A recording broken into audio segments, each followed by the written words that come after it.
Home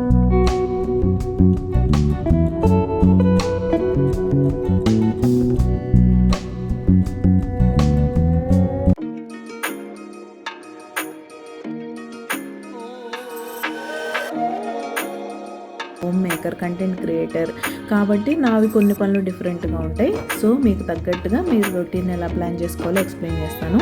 total ఎవరికైనా 24 అవర్సే ఉంటాయి. నేను 6. హలో అండి, నేను మీ Jyothi. Welcome back to my channel రిత్కతి స్వీట్ హోమ్. ఎలా ఉన్నారు? మీ అందరూ బాగున్నారా? నేను చాలా బాగున్నాను. ఈరోజు మీరు నా మండే రొటీన్ బ్లాగ్ అయితే చూస్తారు. బ్లాగ్ చాలా ఇంట్రెస్టింగ్గా, ఎంగేజింగ్గా ఉంటుంది. ఎందుకంటే ఈరోజు ఇది మోస్ట్ రిక్వెస్టెడ్ వీడియో. నేను నా డేని ఎలా ప్లాన్ చేసుకుంటాను. లాస్ట్ టైం బడ్జెట్ వీడియో చేసినప్పుడు కూడా అడిగాను కదా, అందరూ మీల్ ప్లానింగ్ కన్నా డే ప్లానింగే కావాలన్నారు. కాబట్టి ఈ వీడియోలో షేర్ చేశాను. వీడియో చివరి వరకు మిస్ అవ్వకుండా చూసి మీ ఫీడ్బ్యాక్ ఏంటో నాతో షేర్ చేయండి. అండ్ ఇక్కడ లంచ్ టైంలో వ్లాగ్ అయితే స్టార్ట్ చేశాను. ఈరోజు మండే, రిపబ్లిక్ డే హాలిడే కదా. సో మార్నింగ్ కొంచెం లేట్గా లేవడం, అంత లేట్గా అయింది. కాబట్టి మార్నింగ్ రొటీన్ ఏం రికార్డ్ చేయకుండా ఆఫ్టర్నూన్ టు నైట్ రొటీన్ అయితే మీతో షేర్ చేశాను. ఇంక సండే రోజు రథసప్తమి కదా, నాన్ వెజ్ తినలేదు. మా వాళ్ళు క్రేవ్ అవుతున్నారని ఇంకా మండే రోజు అయితే చికెన్ కర్రీ చేస్తున్నాను. ఇది ఒక బేసిక్ చికెన్ కర్రీ అనమాట. ముద్ద మసాలా ప్రిపేర్ చేస్తాను కదా నేను. ఎప్పుడన్నా ముద్ద మసాలా ప్రిపేర్ చేయడం కుదరలేదు, త్వరగా వంట చేసేయాలి అనుకున్నప్పుడు చికెన్ కర్రీ ఇలా అయితే చేస్తాను. ముందుగా చికెన్ని నీట్గా వాష్ చేసి పెట్టుకోండి. తర్వాత ప్యాన్లో ఆయిల్ తీసుకొని అందులో సరిపడా ఉల్లిపాయ, పచ్చిమిర్చి యాడ్ చేసి అవి ఫ్రై అవ్వడం కోసం పసుపు, ఉప్పు అయితే యాడ్ చేసుకోండి. పసుపు, ఉప్పు మీరు ఉల్లిపాయలు వేసిన వెంటనే యాడ్ చేయడం వల్ల ఒకటి, ఉల్లిపాయలు మగ్గిపోతాయి. రెండు, కొన్ని ఉల్లిపాయలు, కొత్తగా ఉల్లిపాయలు వస్తున్నప్పుడు అవి కొంచెం స్వీట్గా ఉంటాయి కదా. చాలామంది ఆనియన్స్ వల్ల స్వీట్నెస్ వచ్చేసింది అంటారు. అలా రాకుండా ఉండాలంటే మీరు ప్యాన్లో ఆనియన్స్ వేసిన వెంటనే సాల్ట్ వేసేయండి. ఆ స్వీట్నెస్ అనేది రాకుండా ఉంటుంది. ఇది ఒక చిన్న టిప్ అనమాట. సో ఆనియన్స్ ఫ్రై అయిపోయిన తర్వాత చికెన్ యాడ్ చేసేసుకోండి. చికెన్ కూడా కొంచెం మగ్గుతుంది అనుకున్నప్పుడు నేను ఆనియన్స్లో జింజర్ గార్లిక్ పేస్ట్ కూడా వేసాను. ఆ క్లిప్ మిస్ అయిపోయింది. ముద్ద మసాలా సపరేట్గా చేయనప్పుడు ఇలా చేస్తానన్నమాట. ఇంకా చికెన్ కూడా కొంచెం వాటర్ రిలీజ్ చేసి అవన్నీ ఎవాపరేట్ అయిపోయిన తర్వాత కొంచెం ధనియా పౌడర్, కొద్దిగా రెడ్ చిల్లీ పౌడర్ యాడ్ చేసుకొని బాగా మిక్స్ చేసుకోండి. మళ్ళీ ఇంకొన్ని వాటర్ వస్తాయి కదా, వాటిని కూడా దగ్గరకు అవనిచ్చి మీకు లిక్విడ్ కన్సిస్టెన్సీ ఎంత కావాలి అంటే బాగా గ్రేవీగా తినాలనుకుంటున్నారా, సెమీ గ్రేవీనా, బాగా దగ్గరకు వచ్చేయాలనుకుంటున్నారా అనే దాన్ని బట్టి డిసైడ్ చేసుకొని మీరైతే వాటర్ పోసుకోండి. నేనైతే ఇవాళ కొంచెం దగ్గరగానే చేస్తున్నాను కాబట్టి వాటర్ కొంచెం తక్కువగానే వేశాను. ఇంకా వాటర్ వేసేసి లిడ్ క్లోజ్ చేసి కుక్ చేసుకోవడమే. అండ్ ఇక్కడ గ్రేవీ కన్సిస్టెన్సీ థిక్గా రావడం కోసం ముద్ద మసాలా వేయలేదన్నాను కదా, దాని ప్లేస్లో ఒక 5-6 క్యాష్యూస్ అయితే సోక్ చేసుకున్నాను వాటర్లో. ఒక హాఫ్ అన్ అవర్ ముందు వాటిని మిక్సీ పట్టేసి అది వేసేసుకుంటే మీకు ఒక మంచి రిచ్ గ్రేవీ అయితే వస్తుంది. అండ్ టేస్టీగా కూడా ఉంటుంది. మీ దగ్గర క్యాష్యూస్ లేకపోతే ఈ ప్లేస్లో మీరు డ్రై కోకోనట్ కానీ ఇలానే కోకోనట్ పేస్ట్ కానీ వేసుకోవచ్చు, బాగుంటుంది. ఇంకా లిడ్ క్లోజ్ చేసి కుక్ చేసేయడమే. చికెన్ అంతా కుక్ అయిపోయింది అనుకున్నప్పుడు ఫైనల్గా చికెన్ మసాలా కానీ గరం మసాలా కానీ వేసుకోండి. నేనైతే హోమ్ మేడ్ గరం మసాలా వేసుకొని కొంచెం కసూరి మేతి, పైనుంచి ఫ్రెష్గా కట్ చేసిన కొత్తిమీర వేసుకున్నారంటే యమ్మీ చికెన్ కర్రీ బేసిక్గా రెడీ అయిపోద్ది.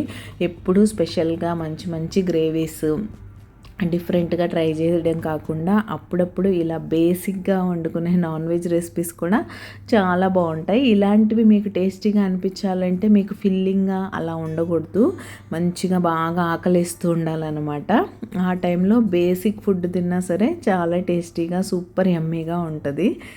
అది ఇంక ఇక్కడైతే ఈరోజు ఇంకా స్పెషల్స్ ఏం లేవు, ఓన్లీ చికెన్ కర్రీయే. రసం కూడా పెట్టలేదు, కొంచెం లేట్ అయిపోయింది. ఇంకా ఎలక్ట్రిక్ కుక్కర్లో రైస్ కూడా పెట్టేశాను. ఇంకా సర్వ్ చేసుకొని ఫాస్ట్గా మేమైతే మా లంచ్ ఎంజాయ్ చేసేసాం.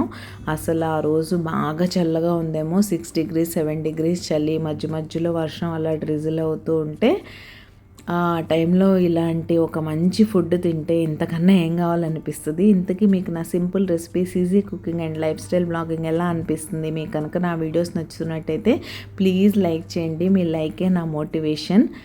అండ్ మీకు కనుక హైప్ ఆప్షన్ యాక్టివేట్ అయిన కంటెంట్ మీకు నచ్చుతున్నట్టయితే తప్పకుండా హైప్ చేయండి. హైప్ చేయడం వల్ల రీచ్ పెరుగుతుంది. ఇప్పుడైతే మన ఛానల్లో మోస్ట్ రిక్వెస్టెడ్, నేను మొన్న బడ్జెట్ వీడియో చేసినప్పుడు కూడా మీరు మీ డేని ఎలా ప్లాన్ చేసుకుంటారు, అన్ని పనులు ఎలా కవర్ చేస్తారు ఏంటి అనేది మాతో షేర్ చేసుకోండి అని రిక్వెస్ట్. హర్షిత, రోజు కామెంట్ పెడుతున్నావు కదా, నీకోసమే ఈరోజు నా డే ప్లాన్ అయితే షేర్ చేస్తున్నాను నీకోసం. అందరి రొటీన్స్ ఒకేలా ఉండవు, సో నా రొటీన్ ఎలా ఉంటుంది అనేది మాత్రమే నేను షేర్ చేస్తున్నాను. అందుకే ఈ ఫ్రంట్ పేజ్ ఏంటంటే ప్రతి ఒక్కళ్ళు రొటీన్ ఎలా ప్లాన్ చేసుకోవాలి అనేది. రొటీన్ చాలా ఇంపార్టెంట్. ఒక రొటీన్ మన లైఫ్లో ఉందంటే ఆటోమేటిక్గా మనం డిసిప్లైన్డ్గా ఉంటాం. అది నేనైతే నమ్ముతాను, బాగా ఫాలో అవుతాను కూడా. అందుకే నా వీక్లీ మంత్లీ రొటీన్స్ అన్నీ చాలా సిస్టమేటిక్గా ప్లాన్డ్గా అయితే ఉంటాయి. అది నచ్చి మీరు కూడా అడుగుతున్నారు కాబట్టి షేర్ చేస్తున్నాను. యాక్చువల్గా మీ రొటీన్స్ని ఇలా ప్లాన్ చేసుకోండి. నేను నెక్స్ట్ పేజ్లో చూపించేది ఏంటంటే నా రొటీన్ ఇలా ఉంటుందని. దానిలో మీరు వర్కింగ్ అనుకోండి, మీ రొటీన్ డిఫరెంట్గా ఉంటుంది. నేను ఇప్పుడు హోమ్ మేకర్, కంటెంట్ క్రియేటర్ కాబట్టి నావి కొన్ని పనులు డిఫరెంట్గా ఉంటాయి. సో మీకు తగ్గట్టుగా మీరు రొటీన్ ఎలా ప్లాన్ చేసుకోవాలో ఎక్స్ప్లెయిన్ చేస్తాను. టోటల్ ఎవరికైనా 24 అవర్సే ఉంటాయి. నేను 6 అవర్స్ నిద్రపోతాను, మీరు 8 అవర్స్ నిద్రపోతే దాన్ని బట్టి మీ టైమింగ్స్ అయితే ఉంటాయి. సో నాకు డేలో 18 అవర్స్ ఉంటాయి. ఈ 18 అవర్స్ని 4 పార్ట్స్గా డివైడ్ చేసుకోవాలి. ఇది అందరికీ సేమే. మీరు వర్కింగ్ అయినా సరే, ఇంట్లో ఉంటున్నా సరే, మీరు ఏది చేస్తున్నా సరే ఇలా 4 పార్ట్స్గా డివైడ్ చేసుకోండి మీ డేని.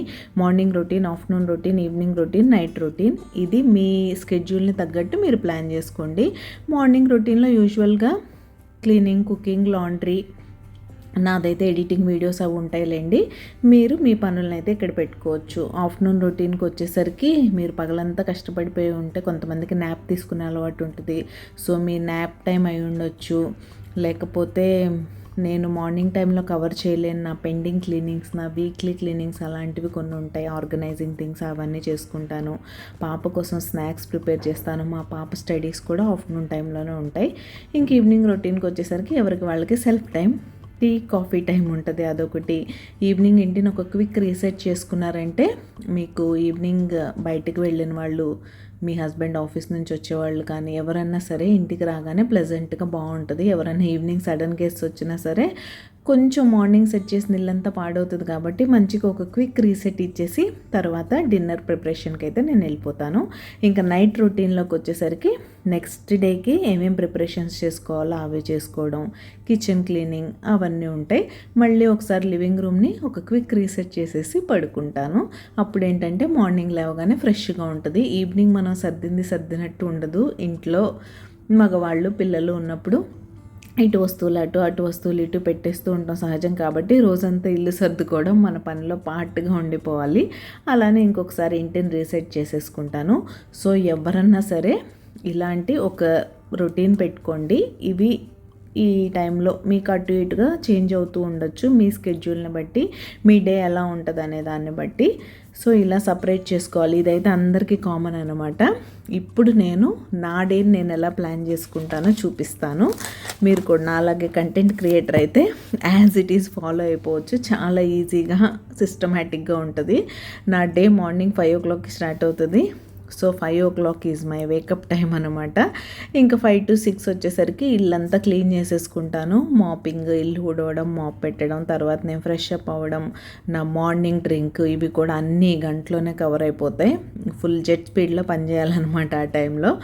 ఇంకా మామూలుగా అయితే 6 to 7 పాపకి లంచ్ బాక్స్, 7 to 8 మా వారికి లంచ్ బాక్స్ అలా ఉండేవి. ఇప్పుడు ఆయన 8కి తను 8:30కి వెళ్తున్నారు కాబట్టి ఇది కొంచెం చేంజ్ అయింది. సమ్మర్లో ఇది కొంచెం డిఫరెంట్గా ఉంటుంది. నెక్స్ట్ టైం ఎప్పుడైనా చేంజ్ చేస్తానులేండి సమ్మర్లో ఎలా ఉంటుంది అనేది.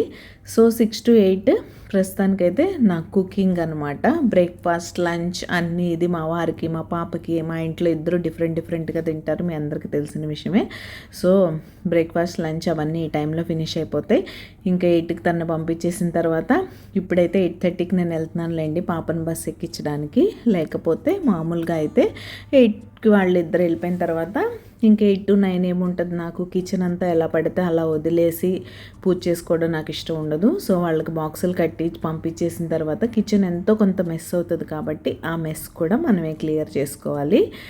సో ఇంకా దాన్ని క్లియర్ చేసేసుకొని కిచెన్ అంతా పైన క్లీన్ చేస్తాను. యూటెన్సిల్స్ క్లీనింగ్ అవన్నీ పెట్టుకోను. ప్లాట్ఫామ్ మీద అవన్నీ లెఫ్ట్ ఓవర్స్ అన్నీ తీసేసి సర్దేసుకొని గిన్నెలన్నీ సింక్లో వేసేసి ప్లాట్ఫామ్ అంతా ఒకసారి క్లీన్ చేసేసుకొని అప్పుడు నేనైతే మంచిగా నా పూజ చేసేసుకుంటాను ప్రశాంతంగా. 1/2 అవర్ పడుతుంది ఈజీగా నాకు పూజ చేసుకోవడానికి. అదే నా మెడిటేషన్ టైం కూడా. నాకంటూ సెల్ఫ్ కేర్ టైం నేను అసలు తీయలేను, అంటే యోగా మెడిటేషన్ అలాంటి వాటికి. సో ఈ 1/2 అవర్ పూజ చేసుకునే టైమే నాకు మెడిటేషన్ లాగా. నేను ఇంతకుముందు కూడా మీతో చాలా వీడియోస్లో చెప్పాను.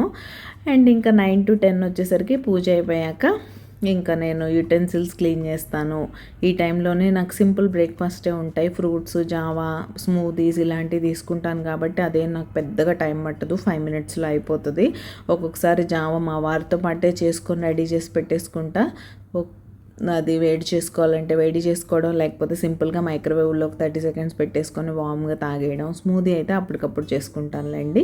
మార్నింగే నేను స్నానానికి వెళ్ళే ముందే వాషింగ్ మిషన్ ఆన్ చేసేస్తాను కాబట్టి ఆ బట్టలన్నీ ఆరపెట్టుకోవడం. ఇంకేమన్నా చిన్న చిన్న పనులు ఉంటాయి. ఇల్లు అన్న తర్వాత ఇంకా మనకి పనులకి కరువే ఉండదు, రోజంతా ఉంటూనే ఉంటాయి. అలాంటి మిస్లీనియస్ వర్క్స్ ఏమైనా ఉంటే అవన్నీ బై 10 ఫినిష్ చేసేసుకుంటాను అనమాట. ఇంకా 10 to 11 వచ్చేసరికి నా వీక్లీ క్లీనింగ్ ఉంటుంది. మీరు ఎవరైనా నా weekly cleaning routine schedule video చూడకపోయినట్టయితే డిస్క్రిప్షన్ బాక్స్లో లింక్ ఇస్తాను, తప్పకుండా చూసేయండి. ఓన్లీ మండే టు థర్స్డే పని చేస్తే చాలు, మన ఇల్లంతా inch to inch super clean అయిపోద్ది. రోజు ప్రతి ఏరియా క్లీన్ చేయడం మన వల్ల కాదు కాబట్టి నేను డే వైజ్ నీట్గా ప్లాన్ చేసి క్లియర్గా ఎక్స్ప్లెయిన్ చేశాను. అది కనుక మీరు ఫాలో అయిపోతే సాటర్డే సండే అసలు పని చేయక్కర్లేదు, ఎందుకంటే నేను కూడా చేయను క్లీనింగ్స్ అలాంటివి. Just cooking, eating, family time, ఎక్కడికైనా బయటకు వెళ్ళడం ఇలాంటివి నడుస్తూ ఉంటాయి. ఫ్రైడే యూజువల్గా క్లీనింగ్స్ అంటే డస్టింగ్స్ లాంటివి చెయ్యం కాబట్టి ఫ్రైడే రోజు ఏమన్నా రీస్టాకింగ్ అలాంటివి చేసుకుంటాను. కానీ గ్రాసరీ రీఫిల్ చేసుకోవడం, గ్రాసరీ లిస్ట్ అవుట్ చేసుకోవడం, అటు ఇటు సర్దడం లాంటివి ఉంటాయి. కానీ డస్టింగ్ అలాంటివి ఉండవు. కాబట్టి మండే టు థర్స్డేలోనే అన్ని ఏరియాస్ కవర్ అయిపోయేలాగా క్లియర్గా ఎక్స్ప్లెయిన్ చేశాను. ఆ వీడియో ఒకసారి చూసేయండి. ఎవరైనా మిస్ అయ్యి ఉంటే పాత వాళ్ళు అయితే ఆల్రెడీ చూసేసి ఉంటారు, కొంతమంది ఫాలో అయ్యే వాళ్ళు కూడా ఉన్నారు అది చూసి. ఇంకా 11 to 1 వచ్చేసరికి నేను 11కి కంప్లీట్గా ఫ్రీ అయిపోతాను. ఇంకా 11 to 1 కంప్లీట్ వీడియోస్ మీద కాన్సన్ట్రేట్ చేస్తానన్నమాట. అంటే నేను ఈరోజు అప్లోడ్ చేయాల్సిన వీడియో ముందు రోజు వీలుంటే ఎడిట్ చేసి పెట్టుకుంటాను, లేకపోతే ఆ టైంలో ఎడిటింగ్ చేస్తా, వాయిస్ ఓవర్ ఇస్తా, థంబ్నెయిల్ చేస్తా, వీడియో అప్లోడ్ చేస్తా, లైవ్ అయిందో లేదో చూస్తా. ఇలాంటి పనులన్నీ చేయగా ఇంకా కొంచెం టైం తీసుకొని అప్కమింగ్ వీడియోస్ ఏం పెట్టాలి, సబ్స్క్రైబర్ రిక్వెస్ట్లు ఏమన్నా ఉన్నాయా నోట్ చేసి పెట్టినవి చెక్ చేసుకోవడం, అలా ఏం పెండింగ్ లేకపోతే నేను ఫర్దర్ ఏం కంటెంట్ క్రియేట్ చేయాలి అని నోట్ చేసుకోవడం, ఇలాంటి పనులన్నీ చేసుకుంటానన్నమాట. కంప్లీట్గా ఈ 2 hours యూట్యూబ్ కోసం అని అనుకోవచ్చు.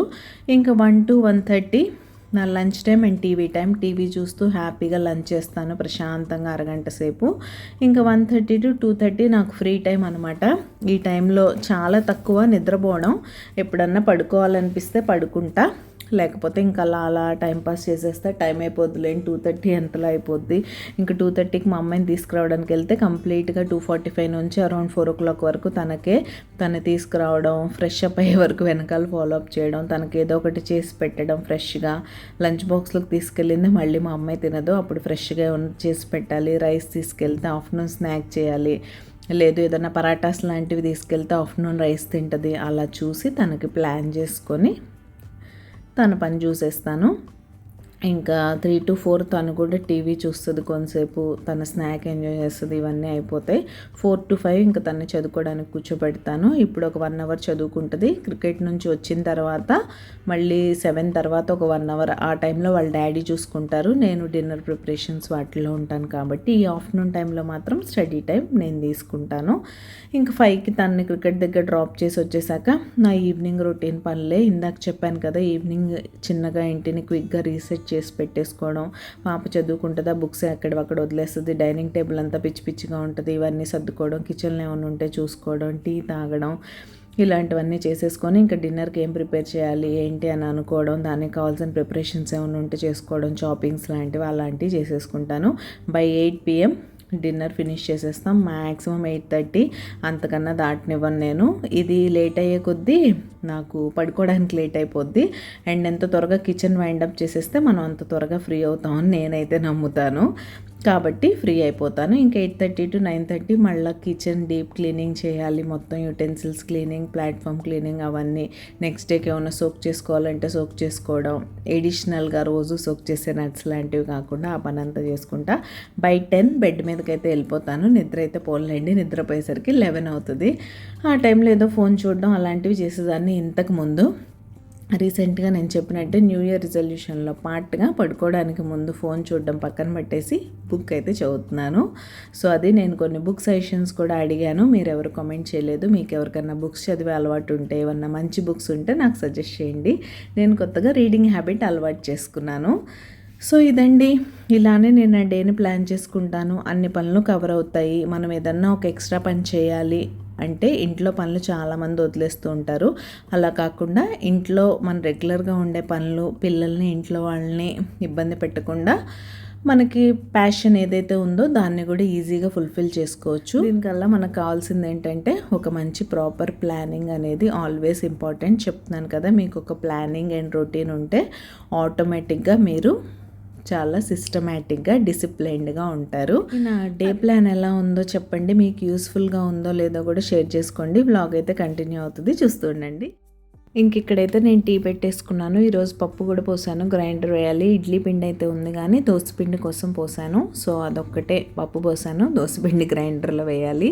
ఇంకొక మంచి టీ తాగేసిన తర్వాత మా వాళ్ళు అయితే కింద క్రికెట్ ప్రాక్టీస్ కోసం వెళ్ళారు. యాక్చువల్గా ఈరోజు హాలిడే కాబట్టి క్లాస్ లేదు. అయినా సరే డాడీ మనం వెళ్దాం, కొంతసేపు ఆడుకుందాం అని వాళ్ళ అమ్మాయి పిలవడంతో మా వారు కూడా తీసుకుని వెళ్ళారనమాట. ఇంకా వాళ్ళ పని వాళ్ళది, నా పని నాది. సాయంత్రం టైంలో కూడా చాలా పనులు ఉంటాయి. ఇప్పుడు ఏంటంటే వింటర్ అంటే షార్ట్ డేస్ కదా, మళ్ళీ చలి కొంచెం ఎక్కువగా పెరగడం, నైట్ అయ్యే కొద్దీ అస్సలు పని చేయాలనిపించదు. కాబట్టి ఈవినింగ్ టైంలోనే చకచకా పని చేసేసుకున్నాం అంటే నైట్ టైం కొంచెం ఫ్రీగా ఉండొచ్చు. ఇక్కడైతే దోసపిండికి వేసేస్తున్నాను. దోశకి మీరు మెజర్మెంట్స్ ఎలా తీసుకుంటారని కూడా అడుగుతున్నారు. 1కి 3 అండి. నేను 1 కప్పు మినపప్పు తీసుకుంటే 3 కప్పులు బియ్యం తీసుకుంటాను. నార్మల్ నేను రెగ్యులర్గా తినే సోనా మసూరి రైసే యూజ్ చేస్తాను. నేను దోశ కోసం స్పెషల్ రైస్ ఏమి యూజ్ చేయను. అండ్ కుక్ చేసినప్పుడే ఒక చిన్న టేబుల్ స్పూన్ మెంతులు అయితే వేసుకుని నానపెట్టేసుకుంటాను. ఫైనల్గా గ్రైండర్ వేసే ముందు నేను తీసుకున్న క్వాంటిటీకి ఒక 1/2 కప్పు అటుకులు అయితే సరిపోతాయి. వాటిని నానబెట్టేసుకొని ఇలా గ్రైండర్ వేసేసుకుంటాను. మెత్తగా గ్రైండర్ వేసేసుకుంటే బాగుంటుంది. మీరు నమ్మినా నమ్మకపోయినా, ఒప్పుకున్నా ఒప్పుకోకపోయినా మిక్సీలో వేసిన దానికి, గ్రైండర్లో వేసిన దానికి చాలా డిఫరెన్స్ ఉంటుంది. మీరు ఇడ్లీ అయినా, దోశ అయినా, కొంతమంది గ్రైండర్ ఉంచుకొని కూడా వేసుకోవాలంటే అబ్బా ఈ గ్రైండర్ అంతా ఎవడగడుగుతాడులే అని మిక్సీలో వేసేస్తూ ఉంటారు.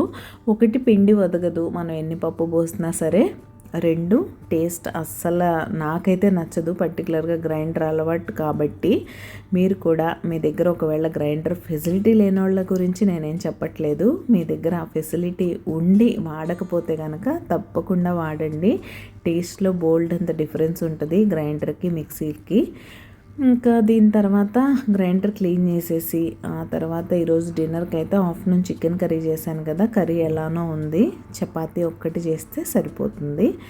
దానికి కూడా పిండి కలిపి పెట్టేసుకొని పిండిని ఒక 1/2 అవర్ నాననిచ్చామంటే చపాతీ బాగా మెత్తగా వస్తాయి. దేన్నైనా సరే హడావుడిగా కలిపేసుకున్నామా చేసేసామా అని కాకుండా కొంచెం రెస్టింగ్ టైం ఇచ్చారంటే మనకే అవుట్పుట్ బాగుంటుంది. అంతే. ఇంతకీ మీరు చపాతీ ఎలా చేస్తారు? మీకు చికెన్ కర్రీ చపాతీలో తినడం ఇష్టమా, రైస్లో తినడం ఇష్టమా అనేది నాతో షేర్ చేసుకోండి. ఇంతకీ మీరు సబ్స్క్రైబ్ చేసుకున్నారా లేదా? మీరు ఎవరైనా సబ్స్క్రైబ్ చేయకుండా మన వీడియోస్ చూసినట్లయితే ప్లీజ్ సబ్స్క్రైబ్ చేసుకొని నన్ను సపోర్ట్ చేయండి. సబ్స్క్రైబ్ చేసుకున్న తర్వాత బెల్ ఐకాన్ ట్యాప్ చేస్తే 3 ఆప్షన్స్ వస్తాయి. అందులో ఆల్ సెలెక్ట్ చేసుకున్నారంటే నేను ఎప్పుడు వీడియో అప్లోడ్ చేసినా మీ మొబైల్కి నోటిఫికేషన్ వచ్చేస్తుంది. మీ దగ్గర ఫ్రీ టైం ఉన్నప్పుడు చూసేయచ్చు. సో తప్పకుండా సబ్స్క్రైబ్ చేసుకొని నన్ను సపోర్ట్ చేయండి. ఇంకా డిన్నర్ అయిపోయాక నా డే ప్లాన్లో చెప్పాను కదా, ముందు కిచెన్ దగ్గరకు వచ్చేస్తాను. కిచెన్ ప్లాట్ఫామ్ అంతా ఖాళీ చేస్తాను చూసారా, అన్నీ తీసేసి ఇంకా నైట్ టైం కాబట్టి లెఫ్ట్ ఓవర్స్ గొడవ కూడా ఏమి ఉండదు. అన్నీ సింక్లో పడేసి మంచిగా ఇవాళ స్టవ్ అయితే క్లీన్ చేస్తున్నాను. నార్మల్గా అయితే నేను నా home made cleaning liquid spray చేసి క్లీన్ చేసేస్తాను. 1 ఈరోజు నాన్ వెజ్ కుక్ చేశాను, 2 ఈవినింగ్ టైంలో టీ కూడా పొంగి స్టవ్ కొంచెం మెస్సీగా ఉంది కాబట్టి ఇలా గ్రీన్ స్క్రబ్బర్ ఉంటుంది కదా మనం యుటెన్సిల్స్ క్లీన్ చేసేది, దాంతో విమ్ లిక్విడ్ అయితే తీసుకొని ఇలా నీట్గా స్క్రబ్ చేసేస్తున్నాను. ఆ తర్వాత మైక్రోఫైబర్ క్లాత్ తీసుకొని క్లీన్ చేసేసుకున్నామంటే గ్లాస్ టాప్ ఎప్పటికప్పుడు కొత్తగా ఉంటుంది, పెద్దగా మెయింటెనెన్స్ ఏమి ఉండదు. టైం టు టైం క్లీన్ చేయాలంతే. వదిలేసి దాన్ని గ్రీజీగా చేసి దానికి డీప్ క్లీనింగ్ అని ఒక పేరు పెట్టి చేతుల నొప్పులు తెచ్చుకోవడం కన్నా ఇలా ఎప్పటికప్పుడు క్లీన్ చేసుకుంటే ఈజీగా ఉంటుందని నా ఒపీనియన్. మీరేమంటారు? ఎలా అయినా సరే కిచెన్ కౌంటర్ టాప్ ఇలా ఖాళీగా చూస్తుంటే ఆ సాటిస్ఫాక్షనే వేరు కదా. ఒకసారి క్లీన్ చేసేప్పుడే నాకు మిక్సీ, ఎలక్ట్రిక్ కుక్కర్ ఇలాంటివి కూడా ఏమన్నా మెస్సీగా అనిపిస్తే వాటికి కూడా ఒక మంచి వైప్ అయితే ఇచ్చేస్తాను. నార్మల్గా అయితే యూస్ చేసిన వెంటనే క్లీన్ చేసి పెట్టేసే అలవాటు ఉంటుంది నాకు.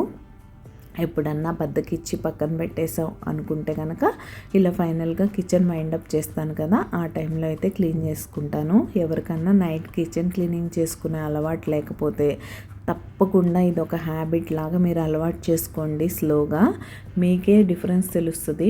ఒకటి, నైట్ మీ కిచెన్ క్లీన్గా ఉంటుంది. 2, మార్నింగ్ కిచెన్లోకి రాగానే ఆ ఫ్రెష్నెస్సే మీకు వేరుగా అనిపిస్తుంది. పనులన్నీ చకచకా అయిపోతాయి. కిచెన్ అంతా మెస్సీగా ఉంది, దాన్ని క్లీన్ చేయాలి, అప్పుడు పని మొదలు పెట్టాలి అనుకున్న దానికి ఆల్రెడీ క్లీన్డ్ కిచెన్లో వచ్చేసి పని స్టార్ట్ చేయడానికి చాలా డిఫరెన్స్ ఉంటుంది. సో తప్పకుండా ఒకసారి ట్రై చేసి చూడండి. ఇంకా ఫైనల్ టాస్క్ అండ్ నా ఫేవరెట్, కిచెన్లో ముగ్గు పెట్టుకోవడంతో డే అయితే ఎండ్ అయిపోతుంది. మామూలుగా అయితే నట్స్ సోక్ చేస్తాను, కానీ ఇప్పుడు చలిగా ఉందని కొంచెం ఎర్లీగా సోక్ చేసేస్తున్నాను. సో ఈ వీడియో ఇక్కడ ఎండ్ చేసేస్తున్నా. రేపు మరొక మంచి వీడియోతో కలుస్తాను. అంతవరకు టేక్ కేర్, బాయ్.